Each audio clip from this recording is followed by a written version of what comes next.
Kuulad podcasti Tervise Progress. Minu nimi on Helle Töns, olen health coach ehk ilusas eesti keeles kutsun end tervise arengu treeneriks. Nii nagu elus ikka, nii ka tervises. Suured muutused algavad väikestest sammudest. Saade on loodud selleks, et anda sulle mõtteainet, mis võiks olla sinu elus. See väike muutus, mida oma heaolu parendamiseks sisse tuua. Sest omast kogemusest tean, suured muutused on võimalikud, aga need sünnivad läbi järjepideva progressi. Head kuulamist! Olen varasemalt Tervise Progress saates rääkinud mitmel korral erinevate spetsialistide ja entusiastidega naiste hormoonidest. Ja naiste hormoonide saated on olnud läbi nende mitme aasta, kui ma olen seda podcasti teinud, alati topis. Ja mul oli tükk aega tunne, et jah, ma võiksin ju ise ka veel rääkida nendel hormoonide teemadel, aga tahaks tegelikult seda vestlust pidada lõpuks ometi ka arstiga. Nii et täna me räägime naiste hormoonidest ja seda siis naiste arstiga ja räägime nii sellest, mida üldse hormoonidest teadma peab, kuidas hormoonid muutuvad, kui naine vananeb ja igast muudest teemadest ka, mis puudutab naise tsüklit või tsüklihäireid. Nii et tuleb mõnus põnev kuulamine ja usun, et väärtuslik igale naisele. Nii et mõnusat kuulamist. Tänaseks saatekülaliseks on Liina Rajasalu ja Liina on naistearst, kellel on siis juba tänaseks üle 16 aasta kogemust, kuigi kui te teda videopildis näete, siis ei ütleks nii. Ja kuidas ma Liinani jõudsin, sest naistearste on ju Eestis väga palju, jõudsin nii, et ma küsisin Instagramis siis jälgijatelt, et kes on need arstid, kes on hästi toredad, inimlikud, võtavad lisaaja, et rääkida lahti, mis nendega toimub, miks midagi teha, miks midagi mitte teha. Ja sinu nimi siis Liina tuli mitmel korral ülesse ja siis ma kutsusin sind kohvikusse ja siis me kohtusime ja tõesti ma sain väga kiirelt aru, miks sa oled nii positiivset tagasisidet saanud ja nüüd on mul hästi hea meel, et sa olid nõus tulema siia saatesse ja jagama siis oma tarkust ja mõtteid ka siin. Tere tulemast! Tere ja aitäh, et sa kutsusid ja aitäh nende heade sõnade eest. Mul on tõesti alati hästi põnev rääkida naiste hormoonidest ja nagu meie kohvikuvestluses, siis ka täna ma arvan, et tuleb igasuguseid põnevaid teemasid ülesse. Et aga kuna hormoonide teema on hästi lai ja sealt võib erineva küljelt rääkida, et siis võib-olla alustaks definitsioonist või tegelikult alustaks sellest, et miks sind üldse paelus see, et sa naistearstiks läksid õppima? Ma tegelikult, kui ma läksin arstiteaduskonda, siis ma kohe teadsin, et ma tahan naistearstiks saada. Et ma arvan, et hästi üks mõjutaja kindlasti, ma arvan, oli tegelikult, kui ma tagantjärgi mõtlen, võis olla mu enda esimene külastus naistearsti juurde. See oli doktor Lee Padrik, kes on ka imeilus ja imetore ja jättis niivõrd kena ja sümpaatse mulje, et see kogemus oli nagu esimene külastus sellisel tundlikul teemal üleüldse, oli hästi meeldiv. Ja mind on alati tegelikult paelunud just see, et kuidas mingid protsessid toimivad meie kehas üleüldse, miks on nii, miks on naa, kogu see naiseks olemine, naise tervise iseärasused, ka ütleme, isiklikult poole pealt on mingisuguseid väikseid konarusi seal olnud ja kõik see kokku ja tegelikult ülikoolis me ju käime läbi erinevaid erialasid, nii teoorias kui ka kliinilises praktikas. Me näeme erinevaid osakondi, me näeme erinevaid patsiente ja kuidagi see sünnitusabi-günekoloogia alati nagu eristus selle poolest või kuidagi mulle tundub, et kuna see teema, see sfäär on niivõrd eksistentsiaalne ühelt poolt, niivõrd tundlik, niivõrd õrn, haavatav isiklik teema, et kui seal on mingigi nihe, mingisugune kõrvalekalle probleem, siis need patsiendid tegelikult on ise väga motiveeritud tegelikult abi otsima ja abi saama. Ehk et see koostöö patsiendiga nii-öelda tundub olevat selles mõttes kuskilt maalt ma tahaks öelda võib-olla lihtsam kui mingitel muudel erialadel. Et see on kindlasti üks osa olnud. Ja teine asi ka, et siin on hästi palju ennetust. et see on väga-väga suur osa ju tegelikult selles siis nagu ambulatoorses günekoloogias, just nii-öelda naiste nõuandla, emadusnõuandla, noorte nõustamine, et see on kõik selline ennetustöö võimalus inimeste tervist hoida, võimalus neid nõustada sel teemal, kuidas elada tervemalt, kuidas oma üleüldist siis elukvaliteeti läbi selle tegelikult hoida võimalikult heal tasemel võimalikult kaua.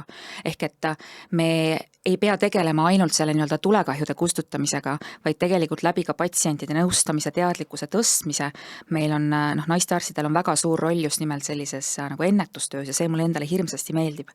Et ülikooli ajal ma käisin ka loenguid nagu niisuguseid koolitunde andmas, just seksuaalhariduslikke tunde, ka puberteedi ja muutustest, et ka selline, just see võimalus nagu anda ka selliseid teadmisi edasi, see on ka hästi, mis mulle kohutavalt meeldib nagu sellel eriala, sest et sa näed, et tegelikult see läheb su vastas istuvale inimesele või inimestele korda. Et see on nagu selle valdkonna üks ilus pool nii-öelda, võimalus nagu sekkuda ja toetada inimest enne, kui tal on päriselt nagu mingid mured ja kui ka need mured tekivad ühel hetkel, siis eelduslikult ka see koostöö on reeglina päris hea, sest inimesed on ise väga motiveeritud ka seda olukorda nagu parandama, et see on see mulje, mis minule on jäänud. Et see on kindlasti üks pool ja ütleme, suure osa minu põhitööst või sellisest tööajast hõlmab ka töö rasedatega, tegelikult on looteuuringud, loote ultraheliuuringud, sünnieelne diagnostika ja see omakorda on jällegi täiesti spetsiifiline valdkond ja seal samuti need patsiendid reeglina meil, üleüldse günekoloogias sagedamini on siiski nii-öelda üldiselt pigem tervemad, erinevas vanuses loomulikult, aga ka rasedate puhul just see nii-öelda sellise erilise aja jälgimine, osalemine, olla osaduses sellest ägedast perioodist inimese elus, mis on täiesti ainulaadne ju. Et see on nii suur privileeg, ma niivõrd nagu naudin seda, et olla seal kõrval ja kuidas see kontakt nagu patsientidega nagu tekib, et see on hästi-hästi tore ja mulle eriti meeldib käia vaatamas, näiteks kui beebi on sündinud, siis lähed beebikest vaatama veel, et see ongi selline nagu tervikpilt nii-öelda tekib sinna juurde ja veel pärast on ju see kontakt jätkub läbi terve naise elu, et see on niivõrd nagu mitmekesine eriala, et ka kui eriala valida, et siis sellel erialal ei hakka mitte kunagi igav. Et siin on nii palju erinevaid tahkusid, igaüks nagu leiab endale vastavalt ka oma isiksuse omadustele, vastavalt oma huvidele tegelikult selle mingisuguse niši, mida siis süvitsi uurida, pluss siis kogu see muu nii-öelda tavapärane töö, ennetuslik töö sinna juurde. See on hästi mitmekesine. Ma ei tea, kas nüüd audiost, kui keegi kuulab ainult, tuli see välja, nagu keegi YouTube'ist vaatab, siis ma ei tea, kas sa panid tähele, kuidas nagu sinu silmad ja kehakeel oli lihtsalt nii kirglik ja nagu selline, ma ei tea, elas igas rakus ja seda oli nii lahe vaadata, kuidas sa rääkisid sellest, et sa oled 16 aastat töötanud ja sa ikka nagu räägid oma nagu tööst sellise pühendumisega, et see on nii ilus. Ma järjest rohkem naudin seda tööd lihtsalt kuidagi, sest et nagu asjad nagu loksuvad paika ja kuidagi teedki nagu mõnuga seda tööd. See ongi tore. Okei, aga siis lähme räägime sellest sinu tööst. Ehk siis naiste kehast, naiste hormoonidest. See on peamine see, millega sa tegelikult tegeled, kui sa just loote uuringuid ei tee. Et räägime võib-olla siis täitsa baasasjadest, et mis on siis need naiste hormoonide tsüklilisus, mida seal teada, mida tähele panna, mida on oluline ovulatsiooni kohta teada, et kõik, mis sul selles mõttes tuleb meelde, mis on sellised baasasjad, mida võiks ennem ära rääkida, kui me teiste teemadega edasi liigume. Jah, sest et kõige olulisem ongi see tegelikult, et me ise saaksime aru, mismoodi meie keha töötab, et sa õpid tundma seda, mis on sinu jaoks see norm ja siis sa õpid ka tundma seda, mis sinna mustrisse nagu ei klapi. Ja selle aluseks tegelikult, et sa mõnikord ka mõistaksid, et kas nüüd on päriselt mingisugune probleem või see on midagi siiski, mida võib nagu tolereerida, siis ongi hästi hästi oluline see nagu aluspõhi, et sa tead, mis protsessid, mis on. Et see on, ma arvan, selline nagu jah, oluline nii-öelda nagu koolihariduslik või baasteadmised, et igal naisel, kellel on toimiv anatoomia, emakas munasarjad olemas, ütleme siis keskmisest naisest me räägime, eks ole, praegu, ongi see nii-öelda see hormonaalne tsükkel, just nimelt see, et me räägitakse hästi palju, kasutatakse sellist väljendit hormonaalne tasakaal, aga tegelikult meil naistena, kui tasakaal võiks tähendada ju sellist nagu balanssi, sellist nagu stabiilsust, ühtlust, siis tegelikult naise kehas kõik käib kogu aeg niimoodi nii-öelda üles-alla, meil on kõik kogu aeg kõikumises ja hormoonid ongi kui sellised sõnumitoojad, väikesed sõnumitoojad, mis liiguvadki meil kehas igal pool kõikide elundisüsteemide vahel, et need ongi nagu need signaalmolekulid, mis viivad siit keskusest, kesknärvisüsteemist signaalid kehasse laiali, mida mingi organ parasjagu mingil ajahetkel tegema peab. Ja see on kogu aeg muutumises. Meil on, eks ole, hormoone väga erinevaid, meil on kilpnäärmehormoonid, meil on suguhormoonid, meil on stressihormoonid, nii-öelda hormoonid, ained, mis reguleerivad meie isu, et need on hästi mitmekesised hormoonid, mis reguleerivad luudeainevahetust, et neid on meeletult palju, et kuna täna meil on spetsiifilisemalt just see naiseks olemine nii-öelda teemaks, et siis naissuguhormoonidest kõige tähtsamad ja kõige rohkem mainitumad ongi östrogeen ja progesteroon, mis peaasjalikult toodetakse munasarjades ja selleks, et meil kogu see nii-öelda östrogeeni, progesterooni produktsioon, meie munasarjade tsükliline talitlus oleks tavapärane, selleks nii-öelda käsklused tulevadki kesknärvisüsteemist ja tagasi sidestatakse munasarjade poolt. Et see on selline nagu ringkäik, et need organid suhtlevad omavahel kogu aeg. Ja tsükkel on meil ju erinevates faasides. Meil on menstruatsioonifaas, kus meil toimub veritsus, kus emakalimaskest irdub, toimub emakas isepinnalt veritsus. Seejärel meil on see tsükli nii-öelda esimene faas, follikulaarfaas, kus toimub munarakkude küpsemine, östrogeeni tootmine tõuseb ja valitakse välja üks munarakk, mis siis nii-öelda hakkab domineerima, kasvab suuremaks, küpseb ja ovulatsioon on see moment, kui see nii-öelda valmis küpsetatud munarakk vallandub munasarjast. Ja kogu meie selle tsükli eesmärk on ju see, et rasestuda. Ja kui munarakk on munasarjast välja paiskunud,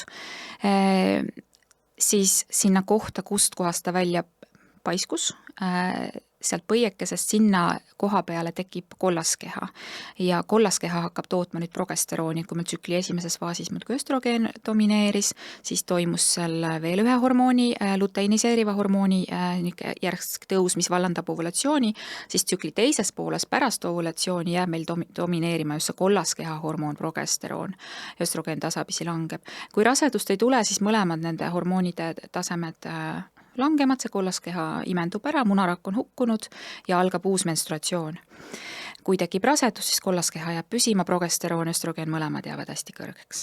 Kui rasedust ei tule, siis eks ole see menstruatsioon tuleb, kogu tsükkel hakkab uuesti peale, et niimoodi ta meil käivad need hormoonid üles-alla, üks hormoon domineerib esimeses pooles, teine teises pooles, siis vahepeal on mõlemad hästi madalad ja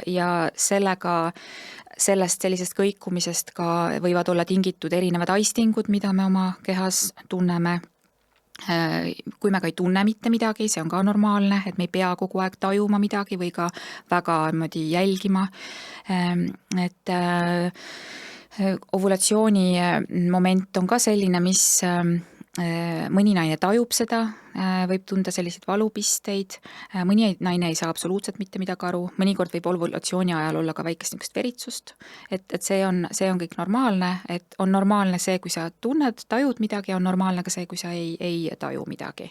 Et see on kohutavalt individuaalne, et siin ei ole nagu sellist, mingid keskmised loomulikult on, aga ongi põhiline see oma keha jälgimine, oma tsüklite jälgimine.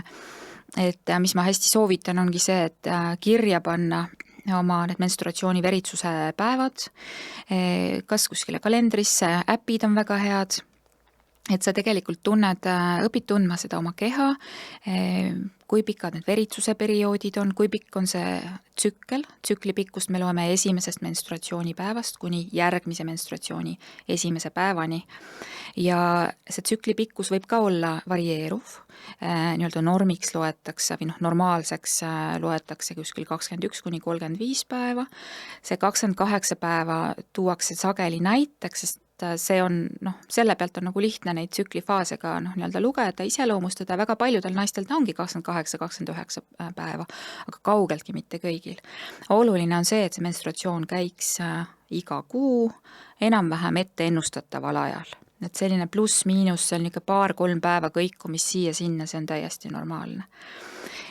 Ja veritsuse periood tavaliselt ka kestab kuskil 3 päevast 7 päevani, see on ka jälle individuaalne, aga vererohkus on individuaalne ja see vererohkus, vereeritus on ka erinevatel päevadel erineva intensiivsusega. Tavalisem on see, et esimestel päevadel võib olla veritsust rohkem, mõnikord võib olla esimene päev väga vähe, siis tuleb vererohkem päev ja seal on ütleme see vererohkuse koha pealt ka on jällegi, et mis on normaalne, mis ei ole normaalne, eks ole, seda tegelikult naine tegelikult defineerib, et me nagu seda varem oli küll, et me ju kuidagi seda mõõta nagu otseselt ei saa, eks ole, koduste vahenditega või kuidagi pole ka vaja, et pigem ongi nagu see, et kuidas naine subjektiivselt tajub, kas see on tema jaoks okei või ei ole. Kui on tema tajub, et seda on liiga palju, seda vereeritust, siis nii on ja me saame aidata tegelikult. Ja sama ka ütleme sellise näiteks valulikkusega, et suurem osa naisi tegelikult menstruatsiooni ajal tajub mingisugust ebamugavust tunnet kõhus, mingisugust valulikkust, et see on tingitud ju sellest, et kui emaka sisepind veritseb, siis see emakas tõmbub kokku selleks, et seda veritsust nagu peatada, kontrolli all hoida, see kokkutõmme on tajutav sellise ebamugavustunde valulikkusena ja jällegi siin see norm ja mittenorm nii-öelda ongi jälle see, et kuidas sellele naisele tundub. Kas see tema jaoks on aktsepteeritav või see ei ole aktsepteeritav, et kas see tema jaoks, kui tema ütleb, et tema jaoks ta valutab, ta ei taha valutada või see valu on liiga tugev, siis me saame aidata jällegi. Ja tsükli kõikumised, just see, ma pean silmas seda tsükli pikkuse kõikumist, et ta võib varieeruda, ovulatsiooni aeg võib nihkuda natukene siia-sinna, kollaskeha eluiga on ümmarguselt, suht täpselt tegelikult 2 nädalat, ehk et kui ovulatsioon on toimunud, siis kuskil 2 nädala pärast umbes see menstruatsioon algab, aga see tsükli esimene faas, see võib oma pikkuselt muutuda ja see tingibki selle tsükli pikkuse varieeruvuse siis. Ja kui mõnikord jääb ka menstruatsioon vahele või hilineb seal paar nädalat ja rasedustest on negatiivne, et ka see olukord, kui see juhtub, juhtus näed esimest korda elus, eks ole, et siis reeglina see ei ole ka midagi sellist nii-öelda haiguslikku, et siis jälgida edasi, kuidas sul läheb, kuidas järgnevad tsüklid toimuvad. Kui jääb korduma selline kõrvalekalle, siis me peame uurima, aga kui edasi läheb nagu tavapäraselt, siis oli miski, mis häiris seda tsüklit. Sest et meil see keha, ta on nii keeruline, kõik see, mis meil siin ainevahetuslikult hormonaalselt toimub, see on nii meeletult keeruline, see on integreeritud kõik omavahel, ta kogu meie see sisemine nii-öelda keskkond mõjutab üksteist, väline keskkond mõjutab meid ja naiste puhul selles mõttes see tsükkel on päris hea indikaator sellest, et kuidas mul üldse siin elus nagu läheb mingis mõttes, eks, et kui mul on meeletult stressi või ma olen olnud väga tõsiselt haige, mis iganes viirusinfektsioon või mingisugune lõikus, mis iganes on olnud, et siis või ma olen mingisuguseid toitumisega mingeid ekstreemseid katsetusi teinud või trenniga mingeid ekstreemseid katsetusi teinud, et siis tihtipeale see tsükkel on see, mis esimesena annab sulle märku, et vaata korra üle, et millega sa tegeled. Või vaata nagu tagasi, et siis võivad tekkidagi need sellised häired tsüklis, kas vahele jääda menstruatsioon või tekkida selline ebaregulaarsus mingiks perioodiks. Siis selline stress kehale on see, mis tavaliselt seda tsükli varieeruvust mõjutab. Päris sageli ja see ongi, see ei pea olema nagu tingimata see, et mul on meeletult pingeline periood elus või see võib olla ka unepuudus, see võibki olla ka täpselt toitumuslik, et ma olen mingisuguse toidugrupi mis tahes põhjusel välja jätnud, näiteks ma ei soovita seda, või ka mingisugust tõepoolest väga rasket füüsilist koormust teinud, et ka haigestumine, see on ka stress kehale, et stressi on ka erinevat, eks ole, aga see on tihtipeale üks koht, mis nii-öelda nagu järgi annab ja annab märku. Mul on nüüd rida küsimusi, ma järjest hakkan neid küsima. Sa ütlesid, et ebamugavustunne on alakõhus on selline tavapärane ja selles mõttes ongi hästi loogiline, et kui emakas seal tõmbab kokku, eks ju, siis võib seal olla see ebamugavustunne.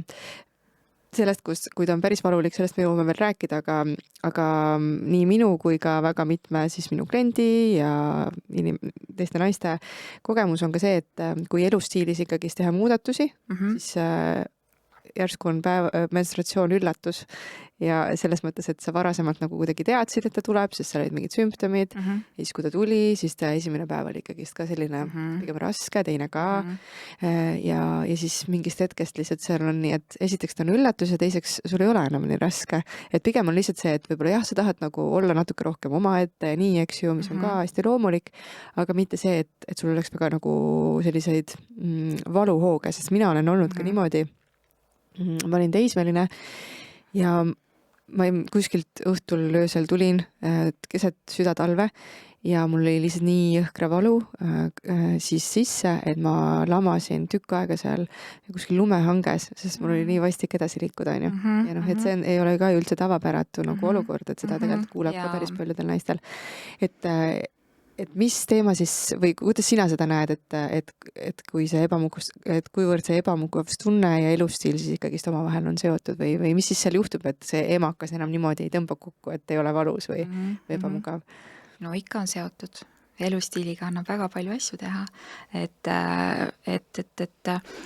ongi, just seesama hormonaalne süsteem, see on me saame ise tegelikult väga palju ennast selles osas aidata, mis tahes kõrvalekalded need on.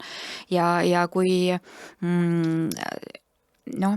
ma ei ole toitumisnõustaja, ma ei ole selles osas spetsialist, aga ütleme, et põhitõed on ju tavapärased ja kõigile teada, et selles osas, kui seal teatud muutused teha, eks ole, siis meie üleüldine enesetunne, tervis on parem ja mis on ka, ütleme just toitumisega paljugi seotud, ongi selline ka veresuhkru kõikumised üks asi, teine asi selline üleüldine nagu nii-öelda nagu põletikufoon, et see ka, et need ained, mis panevad emakat kokku tõmbama, need prostaglandiinid, ja nende nii-öelda medikamentoosselt või ravimitena, mis nende seda valulikkust väga efektiivselt pärsib, ongi need nii-öelda põletikuvastased ained, ibuprofeen näiteks. Et ega me täpselt ei tea, mis see mehhanism seal on, aga kuskilt maalt see on see üks võimalus, et kui me nii-öelda mikrofloora normaliseerime ära, meil kogu see nii-öelda endokriinsüsteem, kogu see signalisatsioonisüsteem siin kehas, nii-öelda signaalide süsteem, kogu see nii-öelda üleüldine niisugune põletikufoon nagu saab paremaks, siis meil tegelikult ka need aistingud nagu võivad paraneda, et neid mehhanisme niimoodi täpselt tegelikult ei oskagi öelda, aga ütleme, et neid selliseid põletikulisi haigusi on ju veel, autoimmuunhaigusi on veel, kus tegelikult ka saab ise teatud asjadega natukene nagu leevendada, eks ole. Et see saab täiendada mingeid muid kas siis ravimite kasutamist või ka ennetada, et need olukorrad ei läheks nii ägedaks. Siis mul tekkisid küsimused selles osas, et vererohkus näiteks punane lipp võiks tekkida siis, kui see muutub hästi drastiliselt, on ju, et see ei ole sinu tavapärane. Ja kindlasti see ja ikkagi just, et kui sa märkad, et ohoo, et nüüd seekord on ikkagi tõepoolest märkimisväärselt rohkem, kui ma olen harjunud. Teine asi ikkagi, kui hüüvetega tuleb verd, tõepoolest niisugused vereklombid, naised ütlevad seda vereklompide sõna, niimoodi intensiivselt jookseb või kui tõepoolest ütleme selline suuremat sorti hügieeniside täitub seal niimoodi tunniga näiteks ja see muudkui vahetad või kui sa öösel pead näiteks vahetama sidemeid, et see on kindel märk sellest, et see menstruatsioon on vererohke, aga samas kui sa ikkagi tunned, et minu jaoks ikkagi ma ei pea näiteks öösiti käima sidemeid vahetamas või tõepoolest ei ole sellist lekkimist pidevalt, aga ikkagi sa tunned, et see on natukene nagu minu jaoks liig, siis tegelikult tasub tulla konsultatsioonile. Ja aga see, mis sa mainisid, et kui on muutus, siis alati tasub üle vaadata, sellepärast, et meie keha ju muutub kogu aeg. 27 aastat vana ei ole, mis on 21 aastat vana, eks ole. 35 ei ole 45. Et me peame nagu seda ka aktsepteerima, et meie keha kogu aeg, me vananeme ja see on tore ja see on normaalne.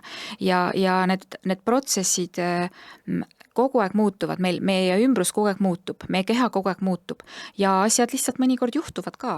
Et kui on tõepoolest selles tsükli iseloomus muutus, vererohkuses mingi muutus, siis on see, et aga me peame selle limaskesta üle vaatama. Me võiksime teha, eks ole, ultraheliuuringu vaatama, et kuidas su anatoomia välja näeb, et kas sinna on tekkinud mingisugune selline anatoomiline põhjus, millega me saame tegeleda. Või on see siis nii-öelda funktsionaalne põhjus, kus ei ole mingit füüsilist muutust all, aga me saame sellega ka tegeleda. Et selles mõttes nagu, kui midagi märkad, et teistpidi raudselt peab ikkagi nagu üle vaatama. See on nii lihtne kontrollida tegelikult. Me saame väga kiirelt selle info kätte ja saame mõelda, et mida edasi. Et siis see taktika sõltub sellest põhjusest alati.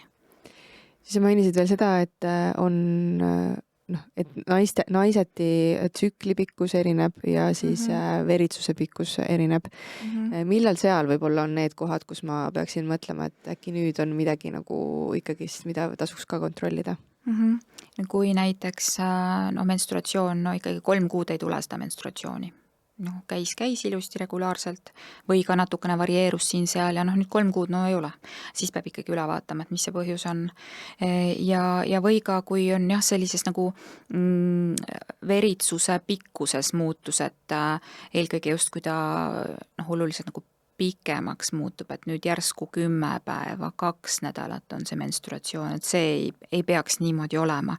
Et siis jällegi saab üle vaadata, et meil selline põhitöövahend ongi see ultraheli, me vaatame vaginaalse ultraheliga üle, kuidas organid välja näevad. Seal võib olla erinevaid muutusi, mis tekivad. Mõned muutused on sellised, mis tulevad, lähevad ise. Munasarjad, süstid näiteks üks klassikaline näide, mis mõnikord, mis ütleme mitte alati ei nõua sekkumist, võivad olla emaka limaskesta muutused.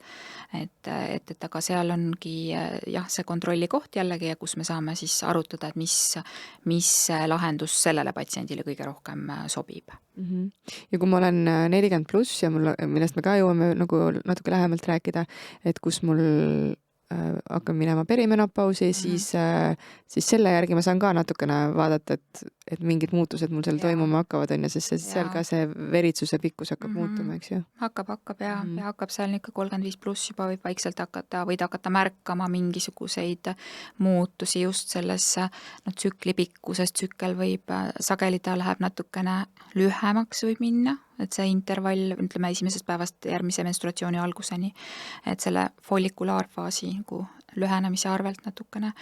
Mõnel juhul läheb ta pikemaks, et seal võib hakata tekkima neid kõikumisi, et see on märk sellest, et see perimenopausi aeg nii-öelda nagu hakkab lähenema vaikselt. Et neid ovulatsioone ei pruugi toimuda iga kuu enam ja ega ei toimugi, et kuna see reserv meil ka muudkui väheneb. Ja siis tekkis küsimus ka ovulatsiooni osas. Et mis on need asjad, mida sina soovitaksid jälgida, kui inimene tahab teada, millal ta täpselt ovuleerub? tagasivaates, kui sul on regulaarne tsükkel, on ju, siis sa tead, et -14 päeva. Aga kui ta natuke varieerub, eks ju, kui keegi näiteks soovib rasestuda, et siis milliseid teisi selliseid märke nagu jälgida? Noh, kui inimene soovib rasestuda, siis ta võiks elada regulaarset seksuaalelu, olla vahekorras niimoodi 2-3 korda nädalas ja ei pea jälgima otseselt ovulatsiooni, kui ei ole nüüd arst öelnud teisiti. Et jah, regulaarse tsükli puhul on see -14, pluss-miinus enam-vähem päeva, et siis sa enam-vähem tead. Need aistingud või need tundmused, mida võib tunda, on, eks ole, võib olla ühel või teisel pool alakõhus, võib olla tunda selliseid võib-olla valutorkeid, pisteid, mõnikord ka niisugust pikemat tuikavat valu natukene, võib olla tupevoolust rohkem, see võib olla selline selgem, läbipaistvam. Mina saan selle järgi aru, et on selline nagu venivam ja siuke. Jah, nagu nii-öelda munavalgelaadne, võib-olla selline viskoossem. Ja siis kõhu niisugust puhitust mõnikord võib ka olla, võib olla sellist kerget määrimist, et see ka jälle õudselt hästi palju nagu sõltub. Kas seda võiks siis jälgida just nagu perimenopausi või selles vanuses ka või? Et ma just mõtlen selles mõttes, et kui ma sest ovulatsioon selles vanuses ju tegelikult annab juba märku, et mu munasarja reserv väheneb, on ju. Samas nagu munarakud ja see reserv on üks oluline osa naise vananemise protsessist, on ju. Et kas seda tasub jälgida, kas selle peale tasub mõelda, kui sa oled 35-40 pluss või millal sa üldse nagu soovitaksid seda ovulatsiooni jälgida? Ma nagu väga ei näe nagu põhjuseid, miks seda ovulatsiooni peaks jälgima. Kui sul ei ole tõesti näiteks viljatusraviarst öelnud, et meil on vaja teada, millal sul ovulatsioon on, et me siis teeme midagi sellega seoses. Või siis, kui sa ei kasuta rasestumisvastaseid vahendeid ja sa ei soovi rasestuda, et siis on ilmselt ka hea teada, millal sul ovulatsioon on ju, et millal siis mitte olla vahekorras. Jah, aga see on nii ebausaldusväärne, seda ma ei soovita mitte kellelegi, et kuna see tsükkel võib meid alt vedada ja mida vanemaks me jääme, et ta võib meid alt vedada, et seda võib tõesti nagu kasutada ainult naine, kelle jaoks see rasedus, kui see juhtub ja tõenäoliselt juhtub, on täiesti aktsepteeritav ja teretulnud. Et rasestumisvastaste vahendite kohal, see on täitsa nagu eraldi teema, millesse vaatame võib-olla ei laskugi, aga ütleme, põhiprintsiip üldse, kui rasestumisvastaste vahendite peale mõelda, on see, et üks küsimus endalt küsida tegelikult on see, et mida ma teeksin, kui ma täna ja praegu nüüd saan teada, et ma olen rase. Et kui see on seda, okei, et ei olnud küll plaanis, aga juhtus ja see on tore uudis ja siis kasuta, mida soovid. Et võid seal lugeda päevi või kasutada mingit monitori või mida iganes, aga kui see on nii-öelda absoluutselt ei sobi sinu praeguste eluplaanidega kokku, see võimalik rasedus, siis on vaja usaldusväärset rasestumisvastast vahendit ja tsükli jälgimine seda ei ole paraku. Ja sõltumata sellest, et ta tõesti ükskõik kui regulaarselt see tsükkel käib, ta ikkagi võib alt vedada, et ma ei jääks selle peale lootma. Ja klombid oli siis ka üks küsimus, mis ma tahtsin küsida. Verehüübed, jah. Et kui mis hetkest on need sellised, et okei, see on natukene liiga suur juba? Seal ei ole niisugust mõõtu, aga ikkagi, kui tõesti nagu hüübeid ikkagi, erepunaseid hüübeid tuleb ja jookseb, siis see ei ole okei. Aga millele see võib viidata? Siis on kontrolli vaja tulla selles osas, et siis on vaja emaka limaskest ka üle vaadata, et kas selle limaskestaga, kas ta on ilusti terviklik või on seal, kas või polüüp võib olla, et seal võib olla erinevaid põhjuseid. Kas endometrioosi võib ka olla üks endometrioosi puhul on ka vererohkemat menstruatsiooni, kui endometrioosi puhul nagu klassikalisem on just selline hästi tugevalt valulikud menstruatsioonid. On selline kaebus, mis väga sageli esineda võib. Pluss sinna juurde veel mõned nagu spetsiifilisemad sümptomid endometrioosil, et kui on lihtsalt vererohke menstruatsioon, siis see ei pruugi olla esimene asi, millele me mõtleme, et pigem kui on tõepoolest väga valulikud menstruatsioonid, et iga valulik menstruatsioon ei tähenda, et seal taga on mingisugune haigus. Enamasti ei ole. Aga et just siis on need lisaküsimused nii-öelda, mida me küsime, lisasümptomaatika, mille järgi see kahtlus tekib. Ehk siis kui tegelikult naisel on valulik menstruatsioon ja ta ei tea, kas see valu on nii-öelda tavapärane või see on midagi, mis vajaks natukene kontrolli või mingisugust kõrvalpilku, siis igal juhul võiks tulla. Jaa, ikka, sest siis saab vaadata üle, selle ülevaatamise mõte ongi selles, et me välistame niisugused haiguslikud muutused, haiguslikud põhjused. Ja siis vastavalt sellele, kas me midagi leiame või mitte, me saame rääkida sellest, mis me siis edasi teeme. Teeme siit olulisest vestlusest hetkeks pausi, et rääkida ettevõttest, tänu kellele me siin täna üldse istume ja selle episoodi sinuni saame tuua. Räägime Liferi elukindlustusest. Ja kui sina oled juba üks nendest, tänaseks juba 150 000 inimesest, kes siis Eestis on elukindlustuses sõlminud, siis esiteks ma soovitan sul oma praegused tingimusi Liferiga juba võrrelda, sest ütleme nii, et ma usun, et sa tahad seda võrdlust näha, et sa saad selle võrdluse teha nende kodulehel liferi.com, lifery.com ja see, kui sul ei ole täna elukindlustust, isegi kui sul on, siis lisaks nendele headele tingimustele, mis nad pakuvad, miks nad on ka selle saate sponsorid ja miks ma tahtsin nende sõnumit aidata levitada, on see, et nad on selles mõttes väga ainulaadsed ja väga tervitatav ettevõte, et nad premeerivad sind ka selle eest, kui sa enda tervise eest hoolitsed. Ehk siis, mida paremad on sinu tervisenäitajad ja paremad tervislikud harjumused, seda väiksem on sinu kindlustusmakse. Seega, kui sa hindad oma tervist, mida sa kindlasti teed, sest sa kuulad seda saadet ja sa tahad, et sind ka selle eest premeeritakse, et sa ennetustegevusega tegeled, siis uuri Liferi kohta lähemalt liferi.com ja kui sa otsustad liituda, siis kasuta kindlasti koodiga terviseprogress, millega sa saad siis esimese kuu tasuta. Millised on veel sellised, kas on veel midagi, mis on meil mainimata, millal naine võiks tegelikult tulla naiste arsti juurde? Et üks on see, kui hakkab tsükkel varieeruma võib-olla liialt on ja või ära jääma kolmeks kuuks, need klombid, väga suured valud. Jah, kui ongi niisugune tõesti selline nagu väga ebaregulaarne või kui näiteks märkad ka nahamuutusi või karvakasvu muutusi, et siis tasub tulla kontrolli, saame vaadata just teatud hormoone võimalik ka verest määrata, ultraheli teha, kui on ebaselgeid kõhuvalusid, kui on ebaselgeid veritsusi, tsükliväliseid veritsusi kindlasti peab tulema. Tupevoolusega on mingisugused kõrvalekalded mured, et siis see on ka üks hästi sage põhjus, millega pöördutakse. Samuti rindade probleemid ka, et me saame suunata edasi rinnakabinetti või rinnauuringutele. Mis on rinnaprobleemid? Kas see, et mul on valulikud rinnad enne menstratsiooni või see, kui ma tunnen rindades mingisugust tükki või mis asi on rinnaprobleem? Tükk kindlasti on näidustus uurimiseks, aga ütleme, et ka kui sul mis iganes nagu häirib sind tõepoolest, et see valulikkus, see võib olla, eks ole, osa sellest nii-öelda tsüklilisest hormonaalsest kõikumisest, aga et jällegi, kui see sind häirib, et siis saad tulla kontrolli, me saame vaadata üle, et kas ja mida me sellega nagu ette võtame. Jah. Sa mainisid näokarvakasvu on ju? Või üldse karva? Naha, akne näiteks, kui tekib niisugune tugevam karvakasv, jällegi kui on mingisugune muutus, mida sa märkad.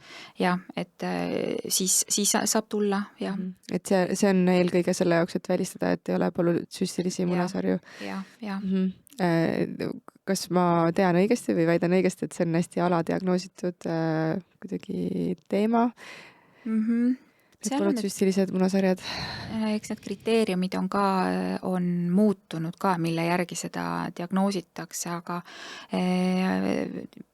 ta on aladiagnoositud, ma arvan küll, et see võib olla ja ma arvan, et eks seda tõenäoliselt järjest rohkem ka võib esineda ja noh, samamoodi nagu endometrioos on nagu tugevalt aladiagnoositud, et selles mõttes ja ütleme, et ja noh, endometrioosi puhul näiteks on juba ka on üldteada, et tegelikult see diagnoosini jõudmine võtabki aega.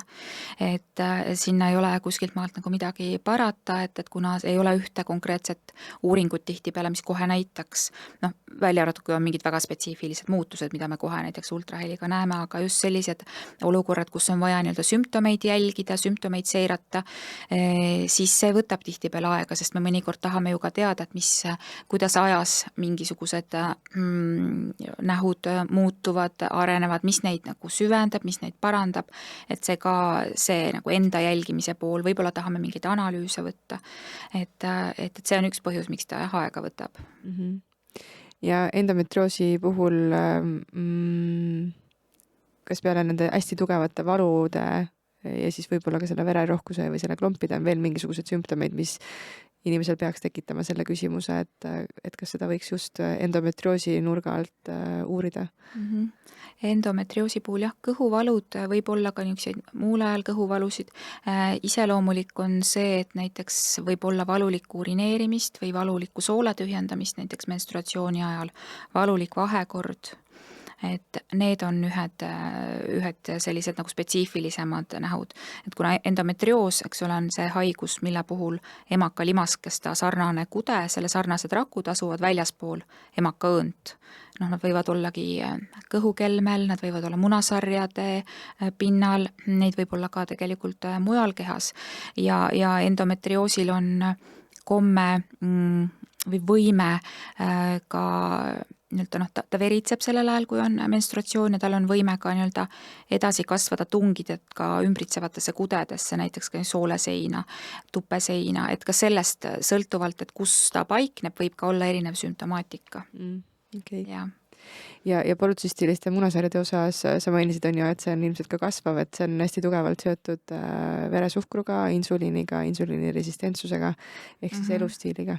Eks ta on jah, eks seal on sellist nagu geneetilist nagu eelsoodumust ka kindlasti, et me ei tea ju kõiki neid põhjusi, nii nagu me endometrioosi puhul või mis tahes nende häirete puhul alati me ei tea, et mis päris põhjus on, et seal on ka neid, ütleme, endometrioosi puhul ka võib seda geneetilist nii-öelda eelsoodumust natukene olla, et see on üks pool, aga ütleme, et näiteks polütsüstilised munasarjad, seal on see pool, kus elustiiliga me saame ennast hästi palju aidata selles osas, et me saame, kuna ta on nii-öelda ka selline kogu organismi haarav seisund, ka lisab südame-veresoonkonna haiguste riski, eks ole, sa mainisid veresuhkrut, et siis tegelikult see on see koht, kuhu me nagu selle nii-öelda elustiiliga saame sihtida, et ennetada probleeme ka praegu ja ka tulevikus edaspidi.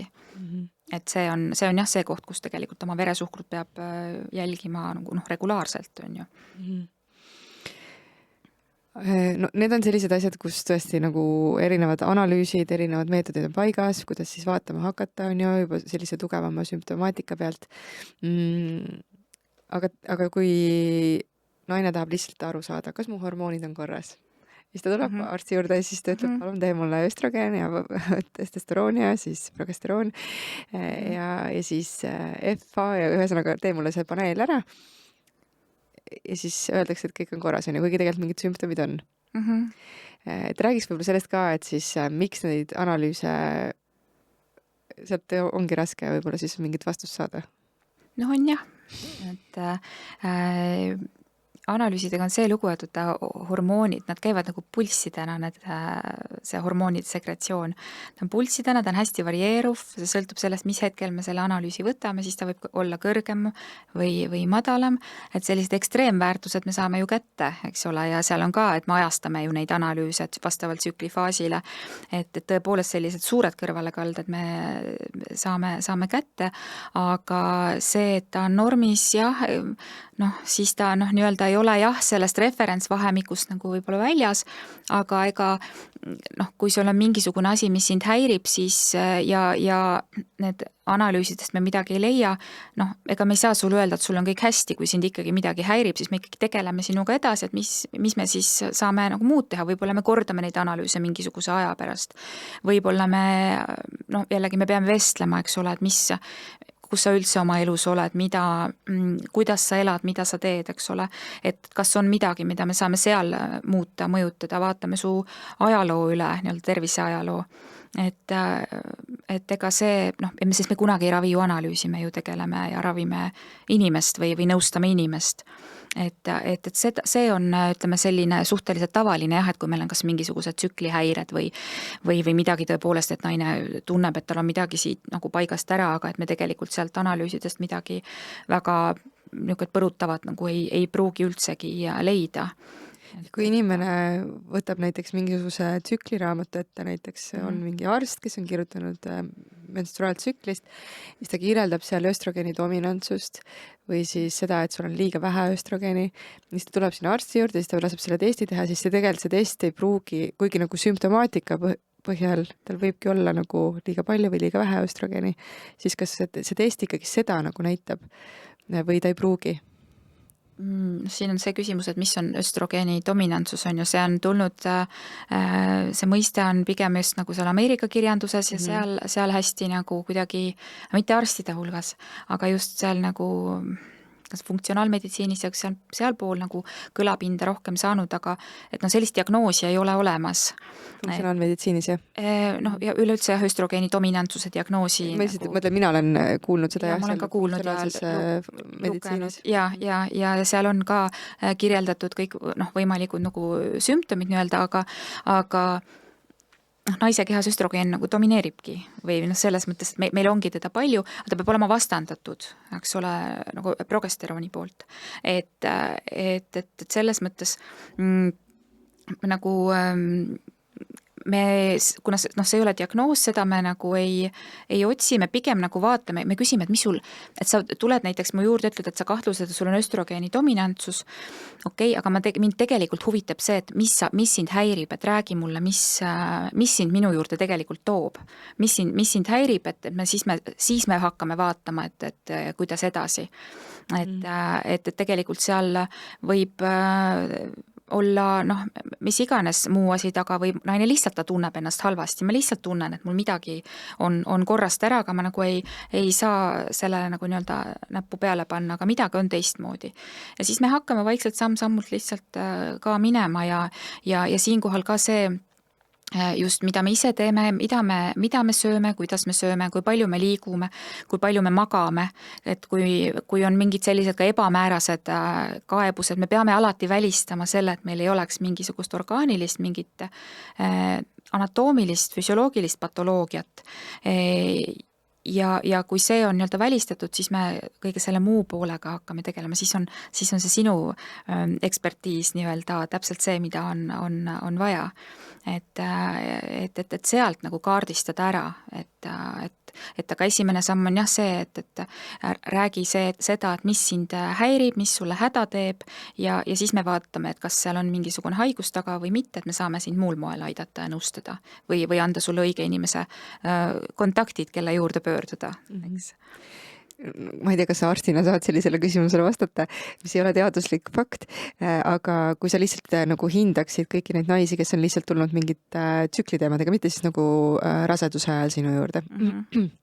Kui palju protsentuaalselt on neil tegelikult elustiili teemad need, mis aitaks neid ja kui palju on tegelikult sellised reaalselt kehalisi anatoomilisi siis tegureid, mis siis põhjustavad selle mingisuguse sümptomaatika või ebamugavuse?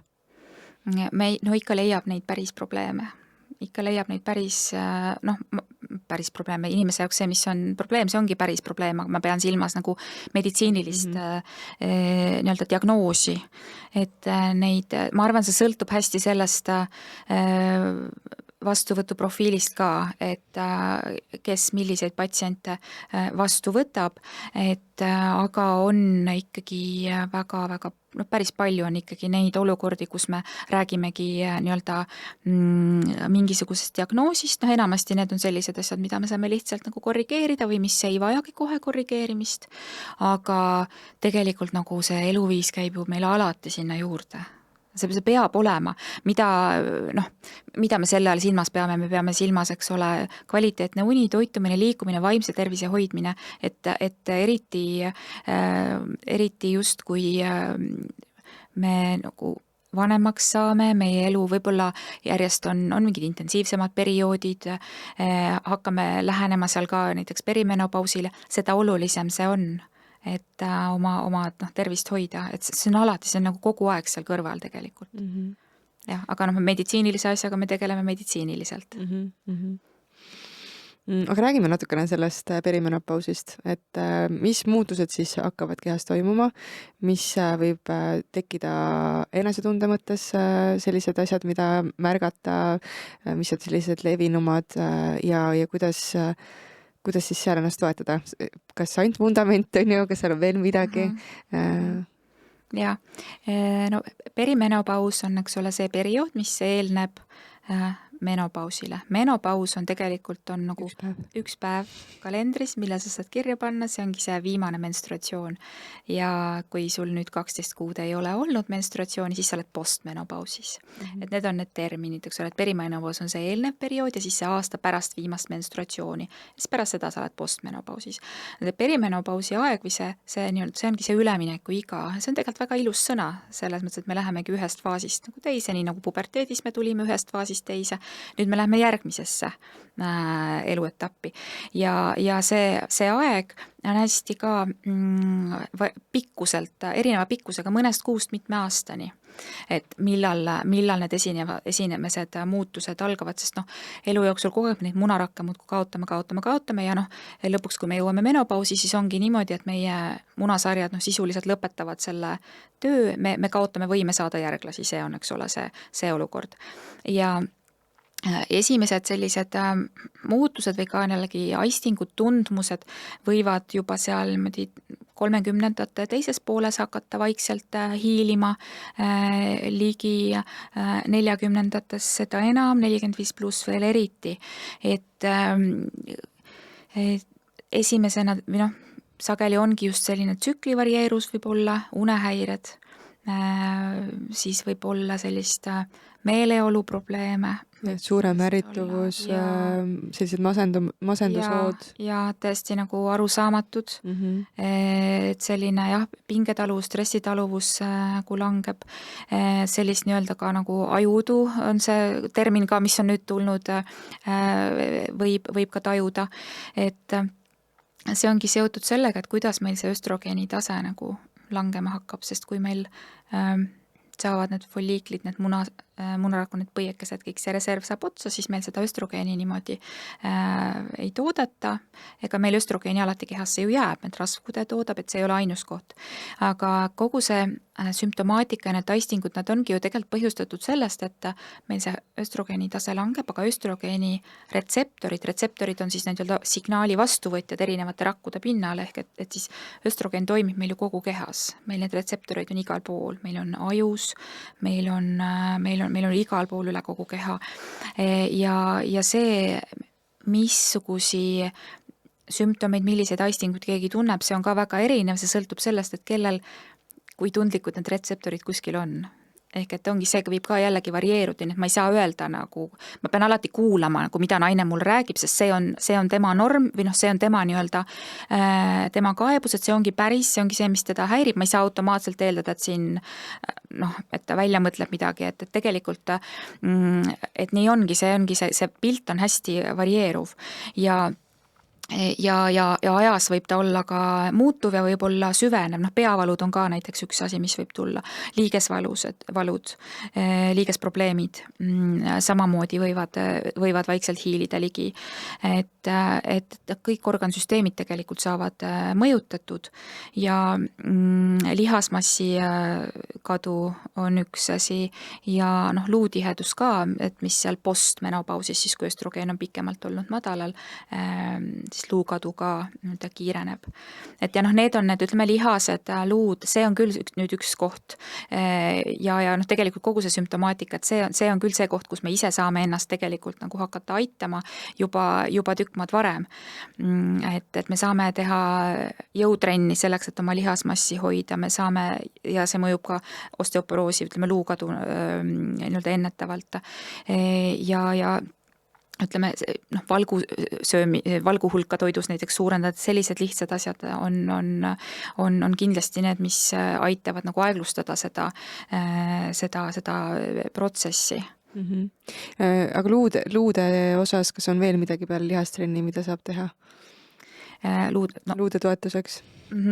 No kaltsiumi võib juurde võtta, et kes nagu toidust ei saa ja noh, üks asi, mis on tegelikult see põhiline perimenopausi sümptom, need kuumahood, eks ole, see ka on mis päris paljusid naisi tabab ja ka mis, ütleme, natukene võib-olla see hilisemal ajal tuleb, on ka see nii-öelda menopausaalne urogenitaalsündroom või siis selline just intiimpiirkonnas just selline limaskestate kuivus, kiheluskipitus, limaskestade õhenemine, urineerimisvaevused, et võt need asjad on ka, mis võivad tabada, uriinipidamatus samamoodi, et kõiki neid asju tegelikult saab aidata, et kui midagi ikkagi häirib, märkate, et need asjad nüüd hakkavad tekkima, et siis on ka õige koht, kus arstiga konsulteerida selles osas, et kaaluda näiteks hormoonasendusravi samamoodi, et me hoiaksime seda, et me annaksime lihtsalt seda östrogeeni juurde, selleks, et meie elukvaliteet oleks parem, me tunneksime ennast nagu oluliselt paremini kauem. Et seal ongi see, et me iga inimest vaatame jällegi nagu eraldi, küsitleme, vaatame, kas ta on sobiv nii-öelda kandidaat selleks või kas ta ka soovib ja siis tegelikult see on väga lihtne asi, mis väga kiiresti tegelikult aitab, et kuumahoogusid näiteks leevendada, et see on nagu esimene nii-öelda valik.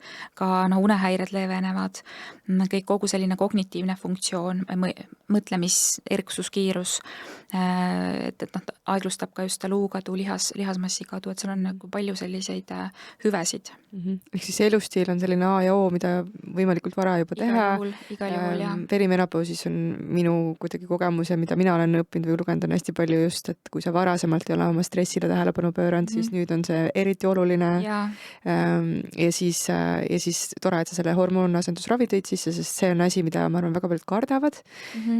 Ja noh, kindlasti on seal ka nagu põhjust karta, kui sa lähed vale inimese juurde või sa lihtsalt omal käel on ja võtad mingisuguse suvalise ravimi. Et aga kui sul on ikkagist spetsialist, kes vaatabki täpselt kogu sinu tervikut, siis tõesti milleks piinelda. Jaa, sellepärast, et noh, see on nii lihtne asi ja nüüd on järjest rohkem on erinevaid manustamisviise, mis nii-öelda ka teatud kõrvaltoimed või teatud nii-öelda tüsistuste riski võtavad maha, et noh, seda on näidatud ju, et nii-öelda üleüldine suremus, see all cause mortality on madalam nendel naistel, kes on kasutanud hormoonasendusravi versus need, kes ei ole. Kehakaalu tõus on perimenopausi, on aeglasem nendel, kes kasutavad hormoonasendusravi versus need, kes ei kasuta. Et seal küsimus on selles, et me peame seda alustama õigel ajal, ehk siis vähem kui suhteliselt ikkagi selle menopausi, selle viimase menstruatsiooni ümber, mitte seal ütleme 65+. Et vaid just nimelt see on õige ajastatus, õige manustamisviis õigele patsiendile ja õigeks perioodiks. Et see on selle perioodi leevendusmeetod ja see on ikkagi suuremale osale naistest, ma julgen väita, et see on küll ohutu tegelikult. Aga ongi, seal on oma nii-öelda küsimused, oma nii-öelda anamnees, see ajalugu, mis me peame ära küsima, kindlad vastunäidustused, eks ole, nii nagu mis iganes ravimi puhul.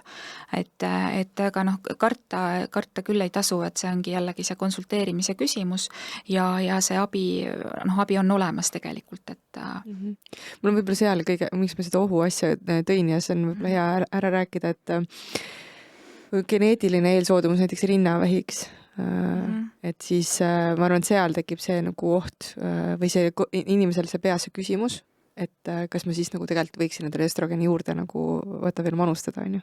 Et võib-olla see on nagu see koht, mis mina olen kuulnud ka, et tekitab selle küsimärgi, et kus võib see nagu tekkida, et kas minu jaoks on see ikkagist okei. Üks neid küsimärke on ja on ka erinevate teiste seisundite puhul on neid küsimärke, et kas see on selle patsiendi jaoks okei. Aga siis ongi jälle see nii-öelda kokkuleppe ja nii-öelda küsimise koht, jah. Et mis sul täpselt seal on, mida sul täpselt on leitud. Ja tegelikult need soovitused ju antakse kaasa, et selles osas need naised ikkagi teavad ja on nõustatud. Aga see on mis iganes muid seisundeid ka, et võib olla, et kus see küsimus on. Ja selleks ongi meil selline põhjalik nii-öelda niisugune A4 küsimusi, et mida küsida enne, kui me mingisuguse nii-öelda retsepti üldse välja kirjutame. Ja edaspidi on alati siis on see, et me ka ju, kui me näiteks teeme ka selle retsepti, siis me tahame ju tagasi, et me tahame sind uuesti näha. See ei ole niimoodi, et siis sa kaod kuskile ära, vaid et me tahame sind näha juba paari kuu pärast ja siis ikkagi sa käid vähemalt korra aastas sa käid ikkagi, et me vaatame jälle üle, et kuidas sul nüüd täna läheb, et kas meil siia A4 peale on vaja midagi juurde kirjutada. Ja. No neid teemasid, ma arvan, võiks veel rääkida süvitsi või igal teemal veel minna, et aga aega hakkab otsa saama. Ma küsin võib-olla siis sellise küsimuse, et mul tegelikult oli siin endal juba 5 küsimust, mis jäid kõik küsimata. Aga siis teine kord äkki. Et kas ise midagi sellist, mida sina tunned, et sa oleksid tahtnud täna öelda, mida ma ei küsinud või mis jäi rääkimata? Selline?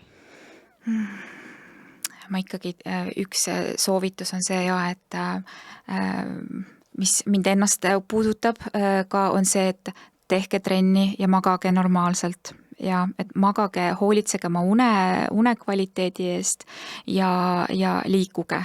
Liikuge. See on üks asi. Jõutreening, sa ei pea minema kuskile jõusaali, seda saab teha, nii palju variante on ja see enesetunnet ja üldist olemist nii palju aitab, ma ise tunnen seda enda peal, et seda vahet, et see on nagu kindlasti üks asi, mis ja mida mina ka näiteks ise nagu ka naisena teadlikult praegu teen, sellepärast et mul oleks hiljem parem olla. Ja teine asi on see, et kindlasti, et käige kontrollis, minge sõeluuringutele, kui see kutse tuleb, kindlasti minge, öelge sõbrannale ka, küsige ema käest, et kas sa oled käinud emakakaelavähi sõeluuring, rinnavähi sõeluuring. Et kindlasti sellised tavapärased kontrollid naiste arsti juures nagunii ja ka sõeluuringutel kindlasti peaks osalema, et see läheb ka jälle sinna ennetuse ja enda üleüldise sellise tervise hoidmise, heaolu hoidmise alla. Väga nõus sinuga. Aitäh. Kus saaks tulla sinu konsultatsioonile? Kui keegi just väga nagu tunneb, et võt Liina on see, kellega ma tahaksin oma asju arutada. Siis leiab Liina üles internetist. Lihtsalt Liina Rajasalu Google'isse ja siis sa leiad üles mind. Leiab sind ülesse. Ja, väga tore. Aitäh sulle selle vestluse eest. Ma loodan, et naised said siit väga palju tarkust, just sellist nagu baastarkust on ju, millal teada, mida teha, mida jälgida, et see on tegelikult väga oluline. Nii nagu see vundament on ülioluline, hästi palju räägitud ja hästi oluline, siis ka üleüldiselt sellised teemad ka, et isegi kui oled kuulnud varem, siis on hea vahepeal uuesti üle kuulata. Et kui ei ole arst või ei ole selles valdkonnas sees, ega kõik ei peagi meeles hoidma, aga siis on hea vahepeal meelde tuletada. Ja kui on küsimusi, siis peab neid ka küsima, siis tuleb leida inimene, kellelt küsida. Just. Ja aitäh sulle, Helle, kutsumast. Aitäh. Ja aitäh sulle, kes sa kuulasid. Kui see saade sind kõnetas, siis jaga kindlasti seda ka teistega. Igal juhul sa võiksid seda jagada kõikide oluliste naistega enda elus, sest midagi siit saatest on kindlasti võtta. Kui sa ei ole veel Terviseprogress jälgija sotsiaalmeedias, siis tee seda kindlasti ja sa leiad mu Terviseprogress nime alt. Kui sa tahad saada iga nädal minult ühte väikest terviseampsu oma e-posti, siis tervisearengutreener.ee /uudiskiri ja mis siis muud kui järgmise korrani.